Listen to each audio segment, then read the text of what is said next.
hello everyone. My name is Russell Hebets, and I am here with my partner in crime, the man with a plan, the lawyer in the foyer, Colin McCallin.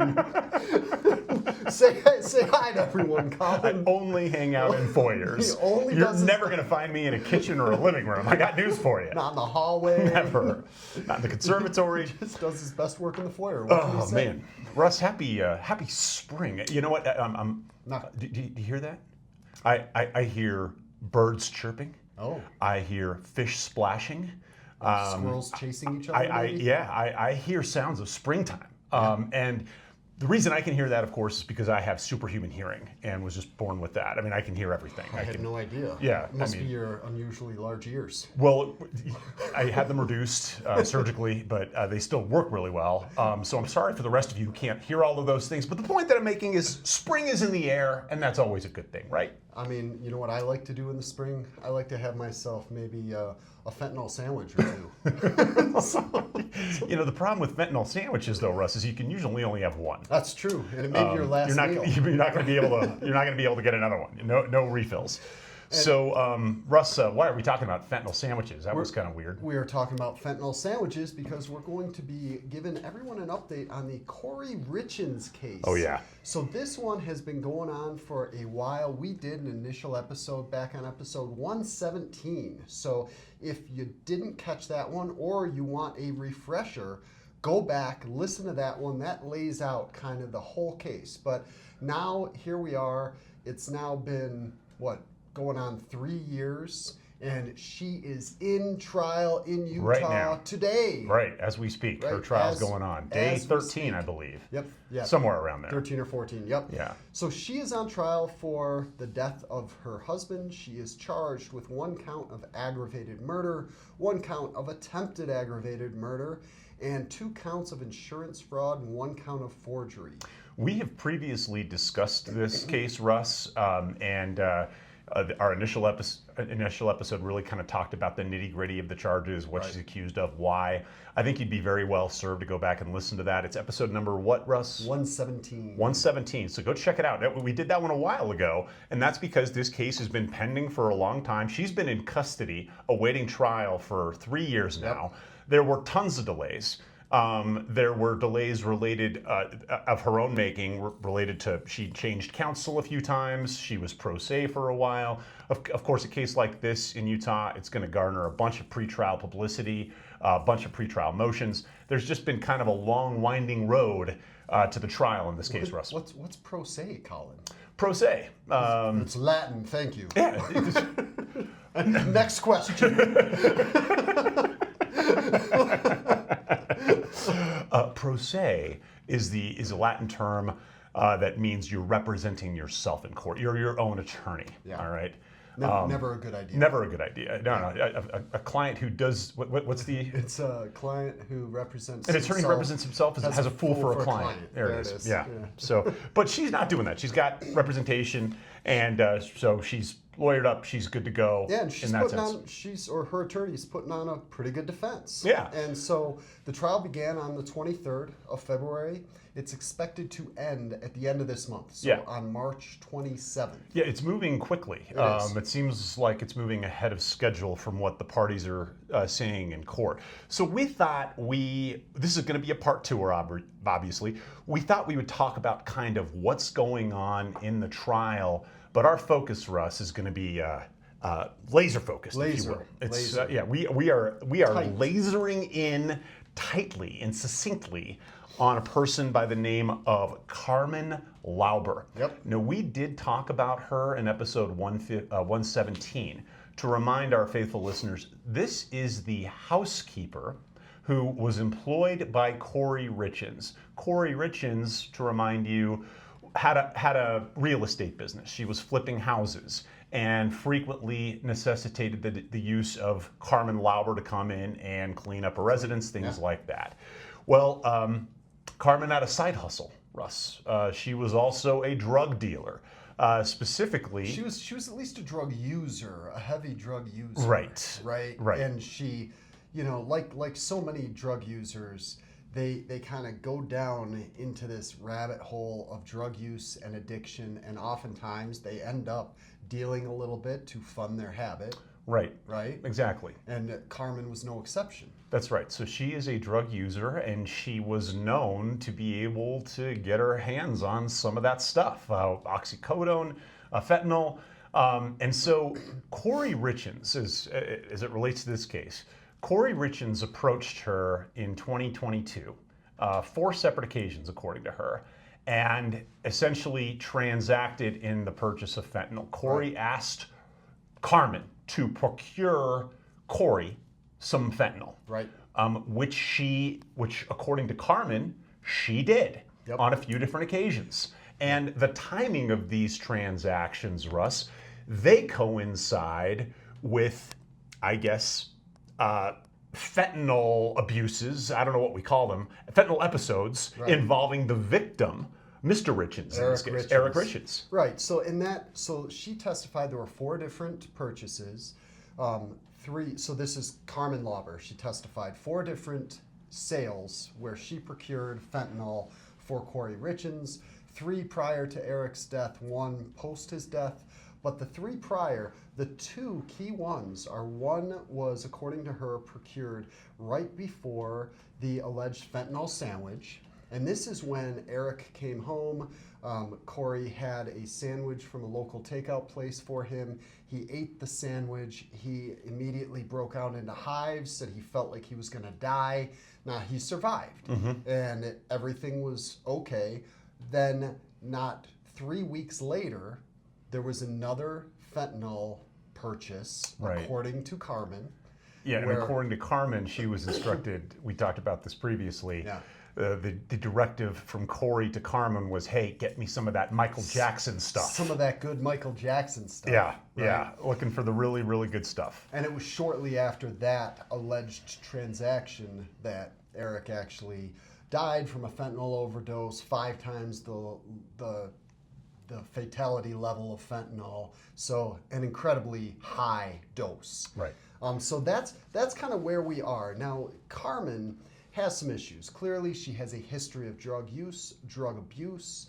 According to Carmen, she, after Eric died, went to Kouri and said, hey, please tell me those pills were not the cause of death. Right. And according to her testimony, Kouri said, oh no, he had a brain aneurysm. That's what he died of. Right. Now, we don't know this for sure, Russ, because it appears that both of these parties, both Kouri and Carmen, deleted text message exchanges from their phone. Right.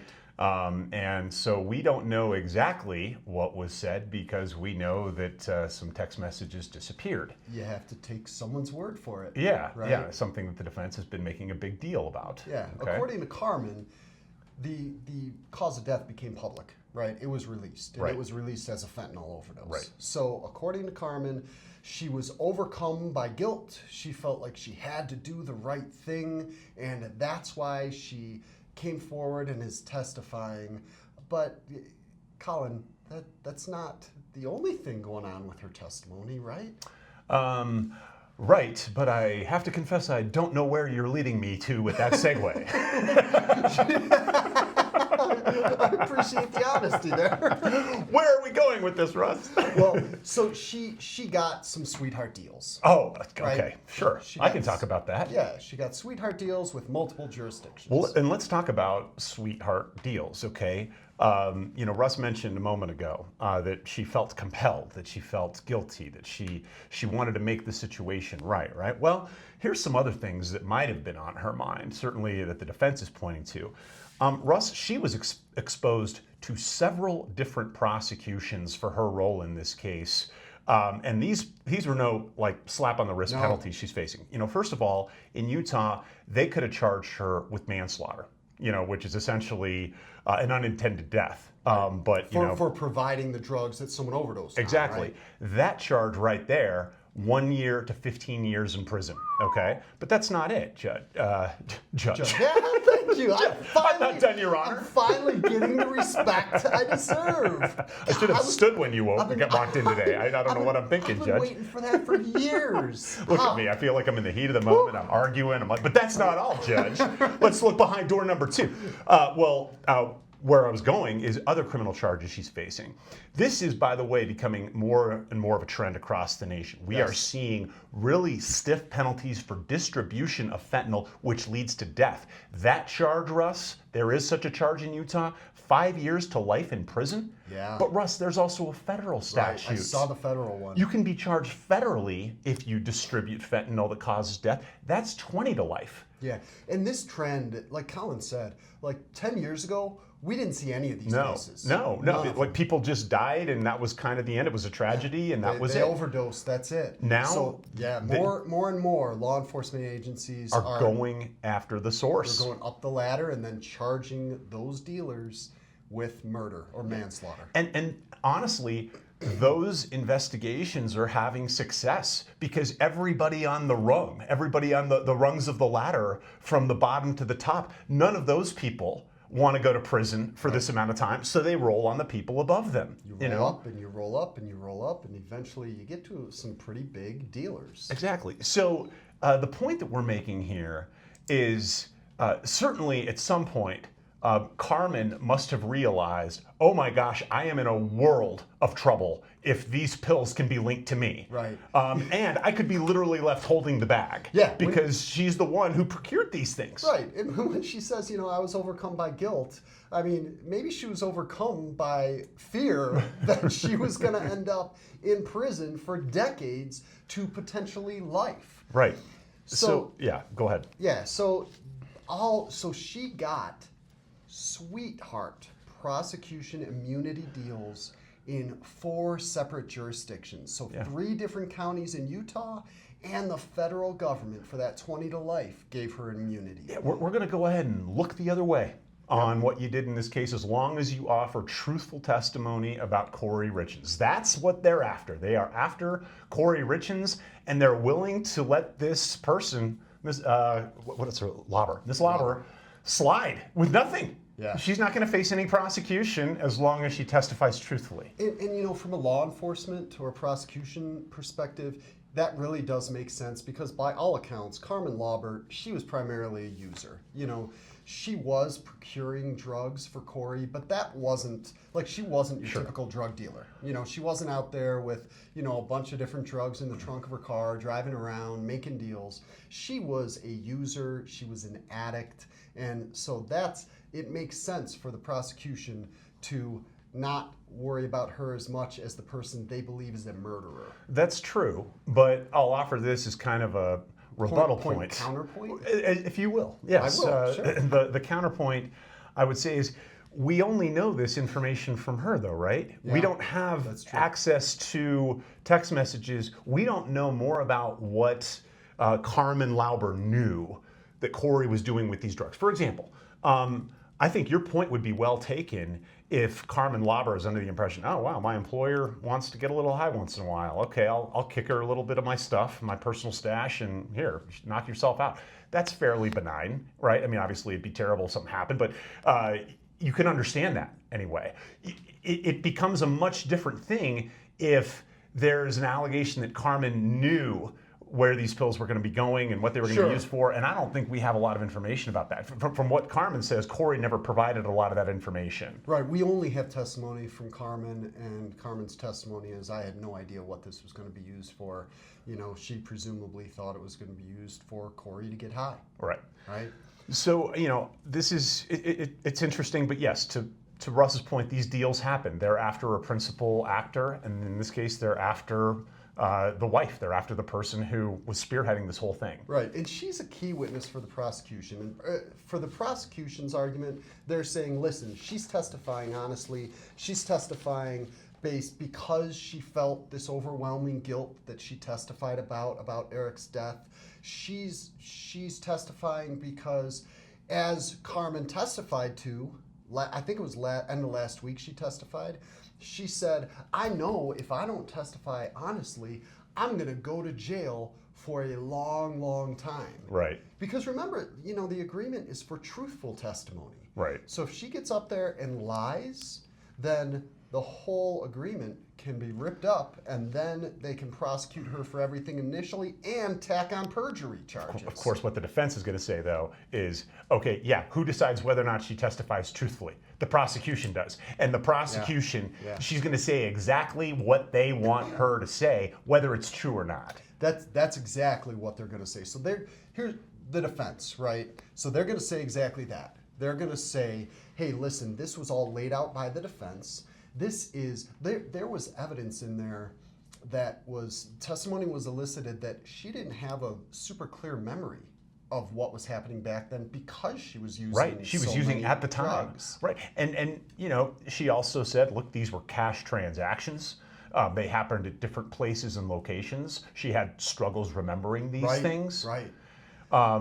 Honestly, now that cuts both ways. You can attack her for those lapses in memory. The other thing you can say is, well, yeah, all of that makes sense. Of course, it would be cash. There'd be probably taking steps to hide their transaction. You're not going to write a check and in the memo section, fentanyl purchase. Fentanyl sandwich. Right. Fentanyl sandwich on rye. That would be damning. Hold the mayo. So you could honestly, in a way, that might also bolster some of the credibility. Like, hey, I don't remember anything. We were talking in code. We got rid of our text messages. I don't remember every single detail. I don't remember if it was $1,100 or $1,500.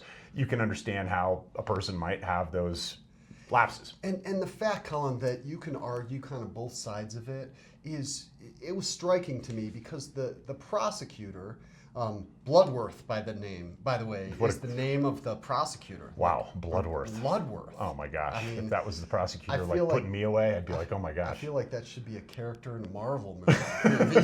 like a villain, definitely. Right. There's no good guy named Bloodworth. Right, yeah.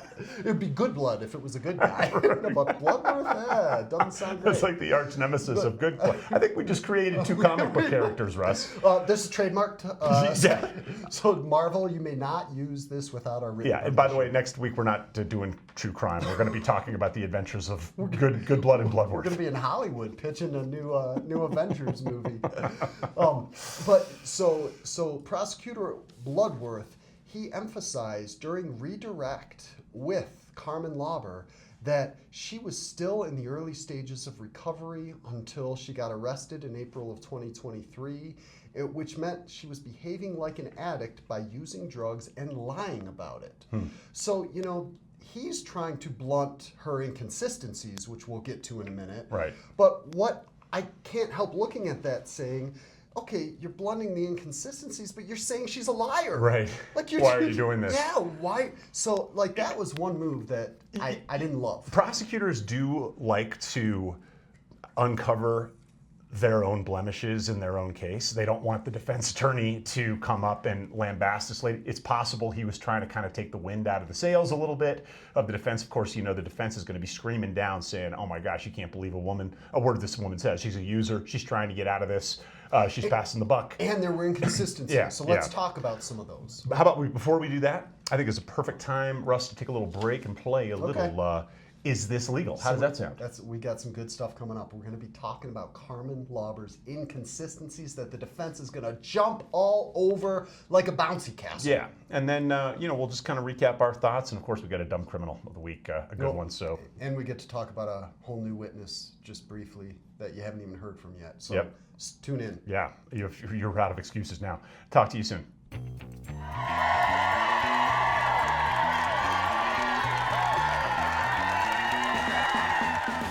Are you ready to play Is This Legal? That's what we're here to find out every single time. So, Russ, you're kicking this one off today. What have we got? I am. And if you're listening, you're ready to play because that's what we're doing right now. That's right. Oh, yeah. What is this? This is where we play our fictitious game show. We lay out a fictitious legal hypothetical. We ask you about it. We find out what you say. You be the municipal magistrate. Yeah. And as always, subscribe, like, and leave your comments. Yep. All right. So this day, Jebediah decides to throw a party to celebrate a profitable year for his wagon wheel repair shop. Yeah, there's just not that much demand in Northamptonshire for the moto car. I find that hard to believe. I think it's probably a transitory. Okay. Car, you can't keep a good car down. There might be a little bit of a recession going on in Northamptonshire. Right. I get it. Wagons are cheaper. Yeah, they're familiar too. All right. So many people are there having a good time at Jebediah's place, except for Jumpin' Jehoshaphat. See, Jumpin' is still upset with Jebediah over a card game they played the week previously where Jumpin' believed that Jebediah was cheating. He actually took him for a tidy sum. Oh, okay. Yeah, I mean, I'm picturing like a full bag with a dollar sign on it. So that's nothing to sneeze at. No, especially back then. So Jumpin' decides he's had it. He's going to get rid of Jebediah for good. So he sneaks some deadly poison into a glass of punch and gives it to Jebediah, toasting his health. Oh, okay. Now, Jebediah raises the glass to drink it, but at that point, Myrtle, who is still on again with Jebediah, Oh, yeah, his girlfriend. happens to walk by. She takes the punch out of his hand, dumps it down the drain, and says, he's supposed to be watching his calories. No punch for Jeb. Wow. So, she unwittingly saved his life. Wow, right. Well, I mean, you don't want too many calories from sugar. That's true. Right? Oh, you mean because of the poison? Well, both. I mean, I see what you're saying, Russ. I get you. I'm with you. I'm with you. So she had no idea the punch was poison, though. Right. Okay. That's what you're. That's important. Realizing that Jumpin' had blown his opportunity, he just gives up and goes home. Okay. Okay.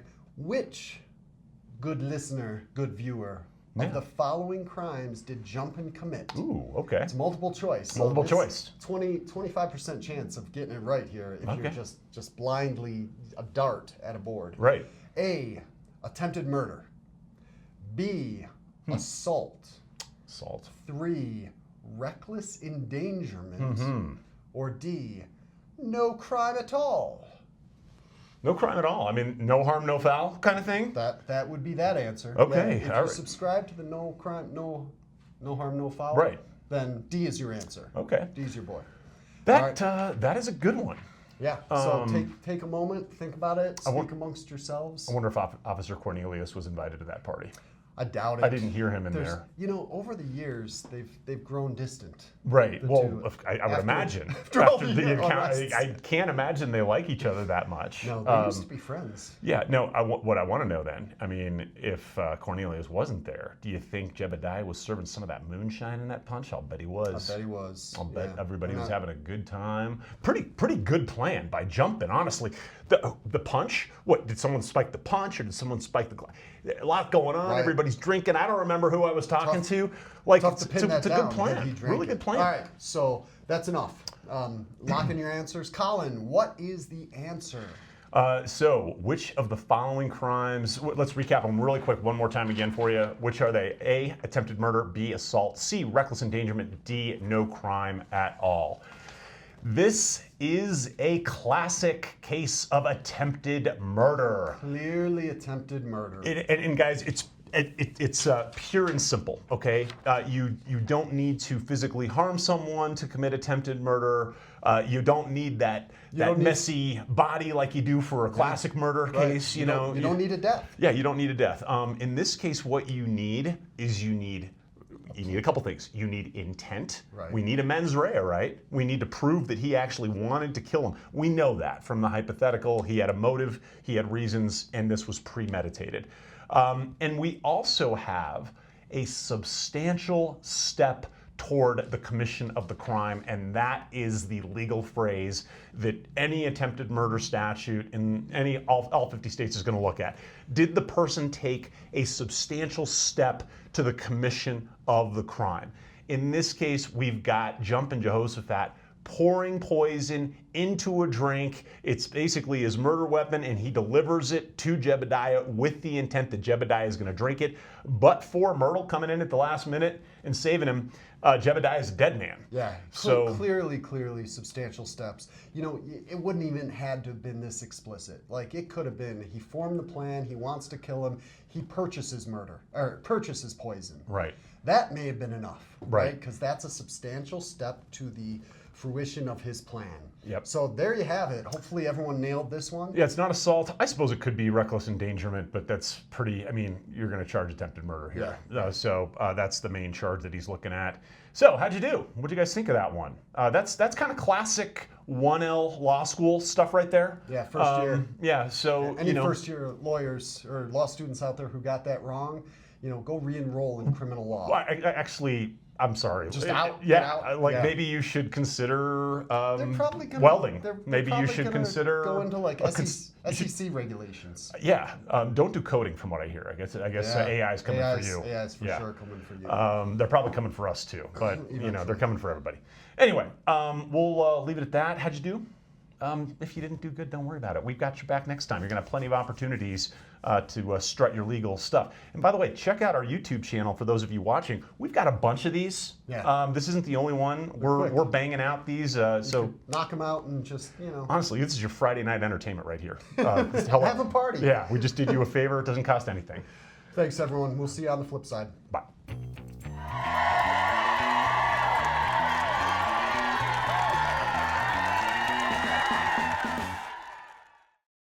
Welcome back, everybody. Hope you enjoyed playing Is This Legal? We're going to get back to talking about the Kouri Richins trial. And right before we broke and played Is This Legal, we were talking about inconsistencies in the testimony of Carmen Lauber, the housekeeper, the star witness in the prosecution against Kouri Richins. So, Russ, what are some bases for her testimony being attacked by the defense? What are they saying is problematic? Yeah, so there's some key inconsistencies. This whole thing, everything about Carmen Lauber, she's such an important witness for the prosecution. Oh, yeah. She is the only one that creates the link between the fentanyl and the death, right? Yeah, have to have conveyance of the murder weapon.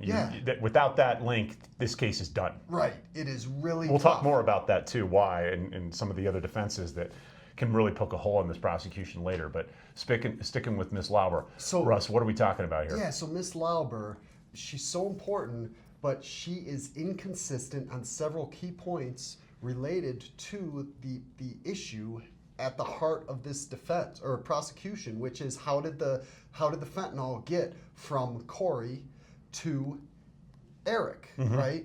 And so what Carmen Lauber said, the main inconsistencies are she had different locations of the transactions, right? She said 3 or 4 times, so we have a different number, right? So you're saying that there were 3 or 4 transactions? Right. Okay. And so she's not clear. Earlier she said there were only 3 transactions. Later she said no, there's 4 transactions.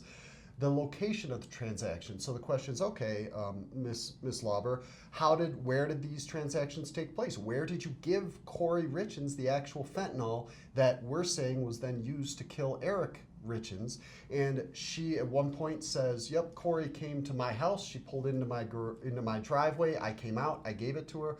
Another time, previously, she said, nope, it was actually, I drove to Kouri Richins. I went and met her at one of these houses, and I gave it to her there. So, from the defense perspective, if this person doesn't even know how many times or where the transfers of the drug at issue in this case happened, how can you believe anything she says? Yeah, there's also been a couple attacks, Russ, that the defense is making, suggesting that the more recent statements that Carmen made about this had more factual information contained in them. In other words, it's like her memory was sharpening over time, right, as opposed to worsening over time, which happens to the rest of us. We hear this all the time. Police are encouraged to get witness statements, especially written witness statements when possible, because they know that 2 or 3 years from now, when the case actually goes to trial, people aren't going to remember anything about this. Yeah, I'm so glad you brought that up, because that's what the prosecution's argument is. Hey, she was using drugs at the time. Her memory wasn't great. As she got clean, her memory got clearer. And she's now been sober for a period of time, so therefore she remembers more. Like, for me, maybe, but there is so much data out there that memory gets worse over time. Like, for anyone out there listening, what did you have for breakfast today? I bet you can tell me. Yeah. What did you have? What did you have? I'm curious. I had cereal, bowl cereal. I had 2 eggs. Okay, yeah. What did you have, listener? Yeah. We want to know too. Leave a comment. I want to know if your breakfast is healthier than mine. But now, next question. What did you have for lunch 2 days ago? A little harder. Much harder, right? And that's just 2 days. Yeah. So it's tough for me to really say, is it that credible that someone's memory's getting better over time? Counterpoint. Yeah. All right. I don't know that this is a huge misstep by the prosecution. I actually think you don't want a whitewashed perfect victim. I mean, at her best, you're telling the jury that this is a drug user and drug supply, a drug dealer, essentially. That's the testimony that you're asking the jury to believe.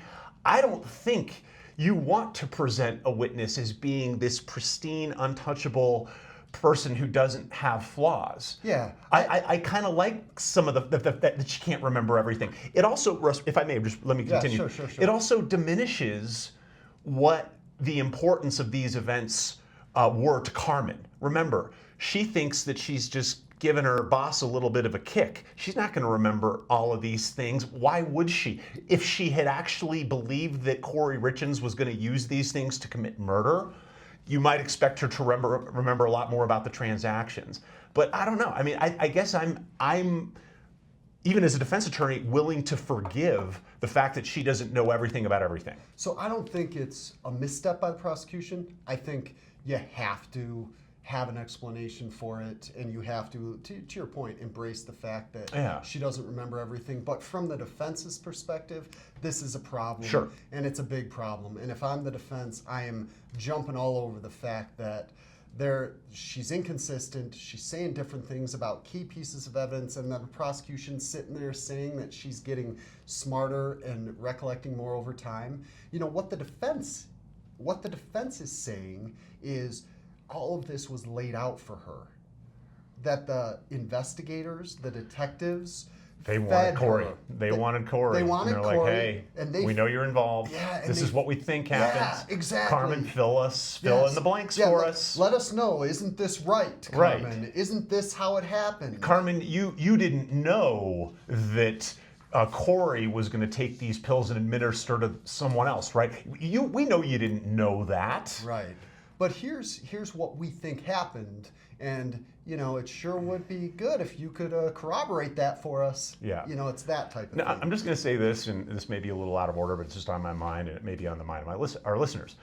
What do we know about where Carmen Lauber got this fentanyl? Where's the next rung on the ladder? Yeah, because you need each step, right? Yeah. You need this chain. It's a chain of custody, right? And the prosecution has to prove that fentanyl went through Carmen, through Kouri, to Eric, and caused his death. Yeah, and you better be darn tootin'. They asked Carmen, where did you get the fentanyl? Right. And boy, did she provide that. She did. That's part of your sweetheart immunity deal. Yeah, guy named Robert Crozier, sorry.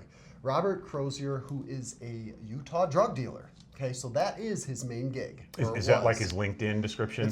Utah. I mean, we've seen some they're so easy dumb to find criminals. now. You know, remember like we've had dumb criminals where like the phone rang when the cops were talking to some dude and it said he was listed as drug dealer. Yes. Like, this is this guy. It was probably Robert Crozier. Yeah, it's funny until you get caught. Right.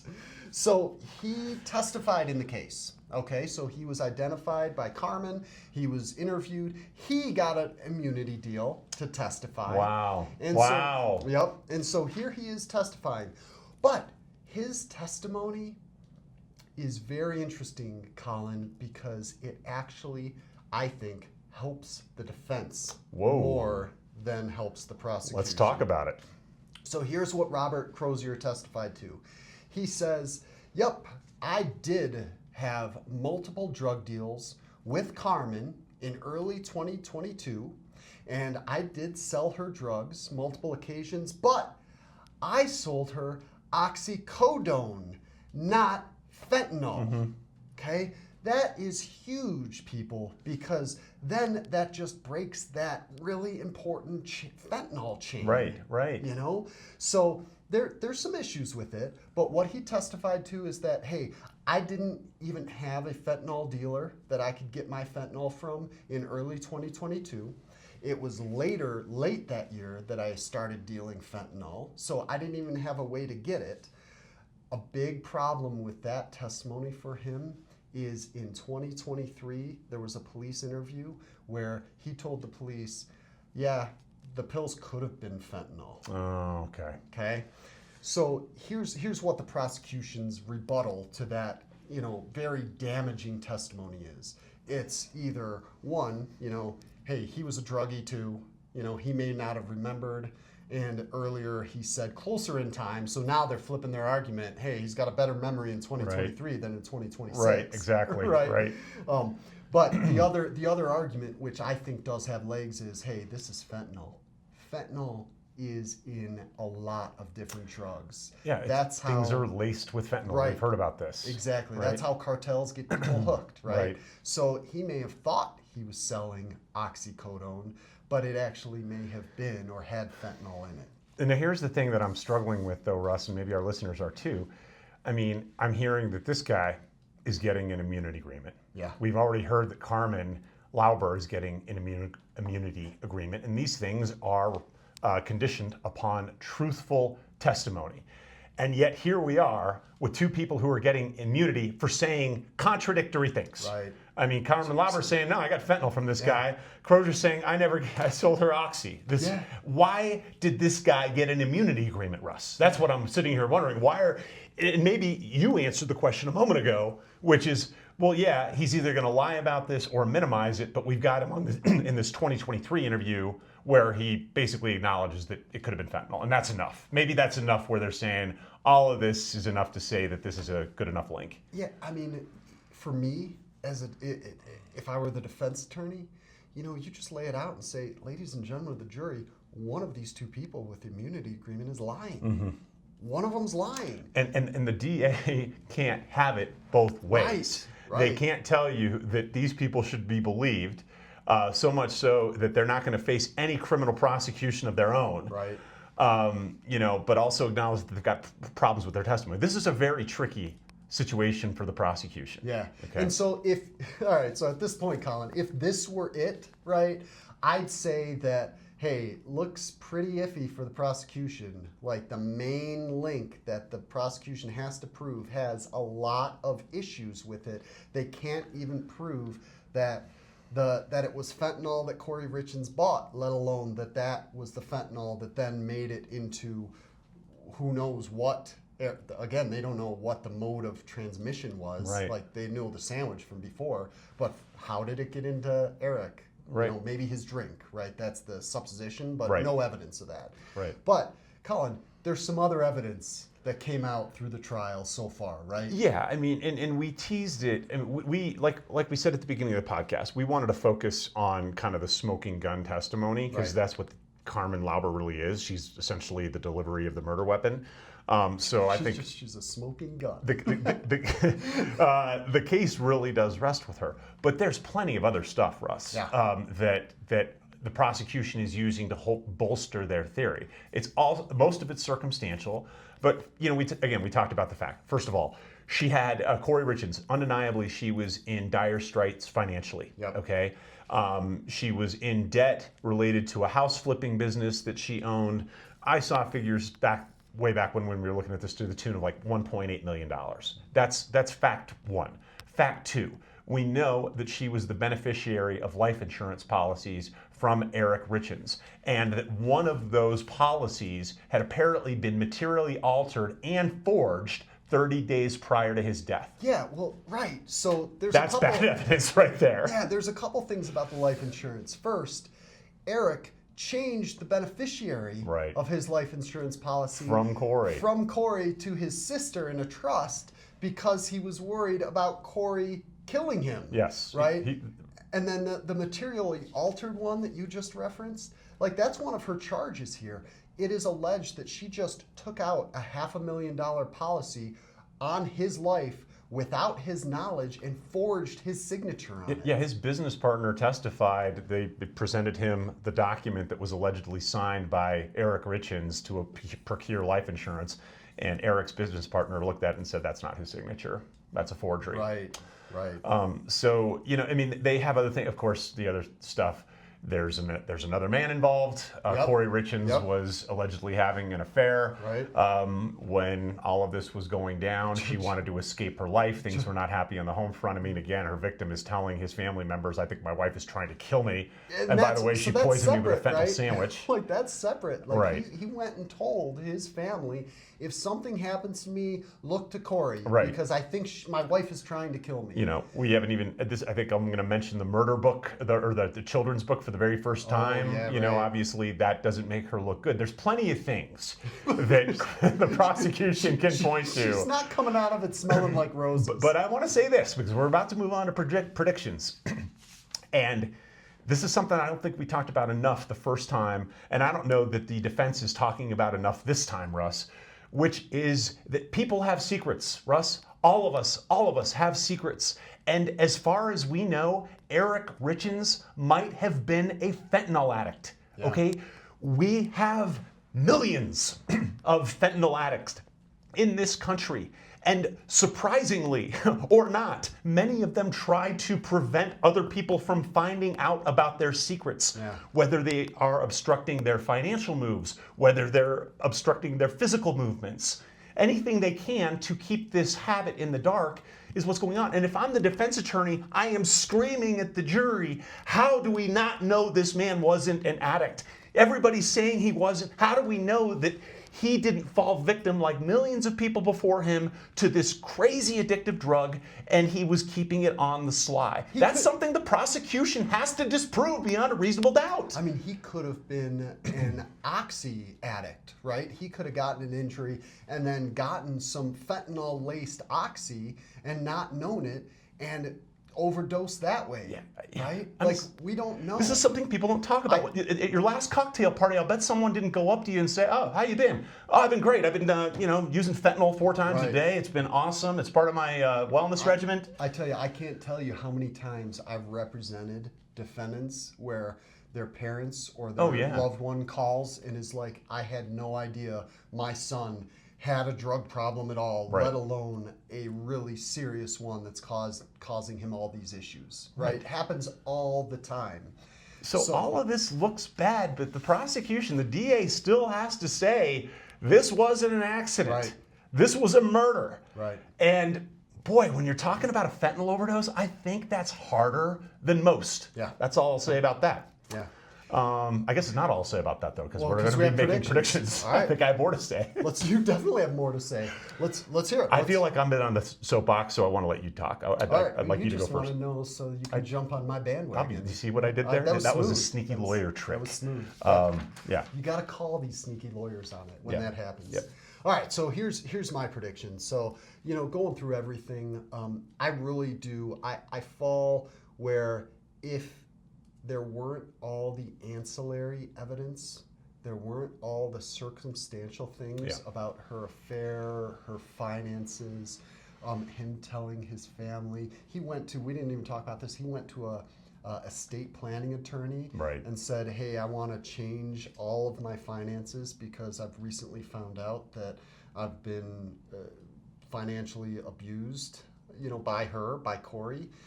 With all that stuff, like just me sitting here, if I were a jury, I think it's such strong evidence that he said, if something happens to me, it's going to be my wife. Like that for me, combined with everything else, I think she's going down.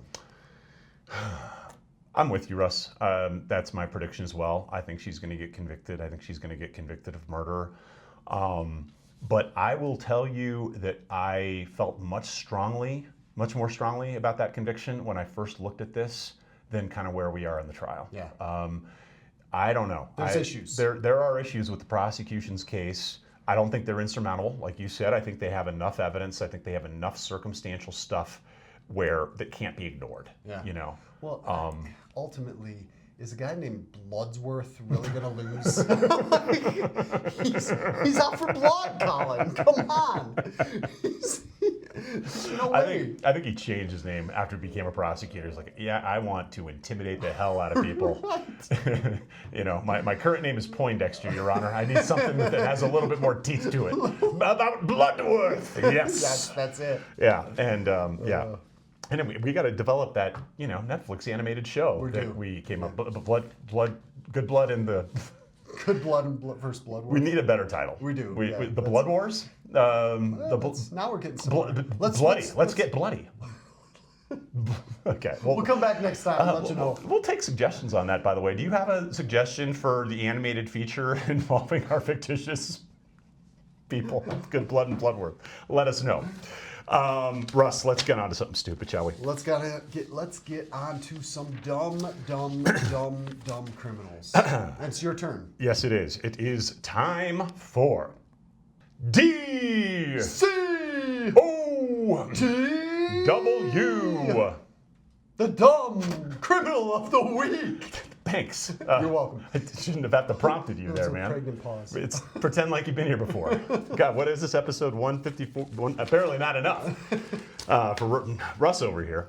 All right, so this is where we're going to talk about a really, really dumb criminal, and then we're going to rate the stupidity, handing out 1 to 5 knuckleheads. So keep that in mind. How many knuckleheads would you hand out for this scenario? So this happened. This is an international DCOTW. We're going to Georgia, not the state, not the Peach State. We're going to the country. The Russian satellite. Exactly. Yeah, exactly. Yeah. So we're going there, and back in this is an older one. It happened 15 years ago. Okay. 2011, a 75-year-old woman named Hayastan Shakiran was outside of the city of Tbilisi. I might be pronouncing that, but sounds right. Tbilisi, Georgia. And what she was doing is she was looking for some copper to sell for scrap. Okay, we've heard of that. That Copper happens. can be worth some good money on the black market. That's what she was up to. Okay. She had her trusty shovel and she was digging for copper. She was looking for places to find copper, underground wire, or something like that. Well, Russ, have you ever seen those billboards that they put up that said, like, ask before you dig? I have. You ever seen those? Yeah. Probably good sound public reason for that, right? I would think so. Well, Miss Shakirian ignored that advice completely, and she just dug away, Russ. She just dug a hole, and she managed to nick a ground wire that supplied the internet connection to the entire country of Armenia, which neighbors Georgia. So the whole country of Armenia is dedicated upon one internet fiber line? optic cable underground that runs through Georgia, apparently. I mean, so. She cut off the supply to 90% of Armenians who were without internet for 5 hours when she was digging for this copper wire. Yeah, she did it internationally. She dug in Georgia, but it didn't affect Georgia. It affected only Armenia. So repair workers were dispatched to the location, and they detained the 75-year-old who explained exactly what she was doing. And check this out. I mean, talk about over the pond justice, Russ. So she was brought in for questioning, but due to her age, Russ, she was simply released. No criminal charges of any kind. Have a nice day. You're a 75-year-old sweet lady. Probably didn't mean to do anything. Good luck getting that copper in the future. So no charges, no crime, but definitely, I mean, it is a crime, I think. But that's. Do you know, like, where was she digging? Was it like a construction site, or was it like out in the middle of the countryside? Do we know? The info I have is that was just out in the outskirts of the city of Tbilisi looking for copper. So yeah, but I mean, I would imagine the people, those Armenians who were updating their Facebook profiles, were not happy when they couldn't do it for 5 hours, right? No, they definitely didn't dig that. No.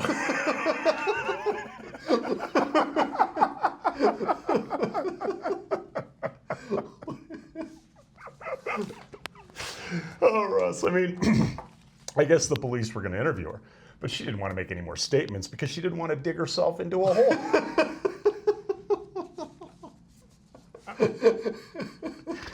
But I'll tell you, Russ, I mean, getting released like that without charges, I mean, talk about a groundbreaking opportunity.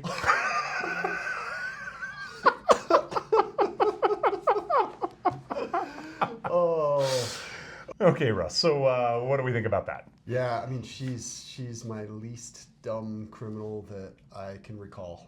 I'm gonna give her a 1. Wow, a 1. Okay. Yeah, I mean, I don't even know that.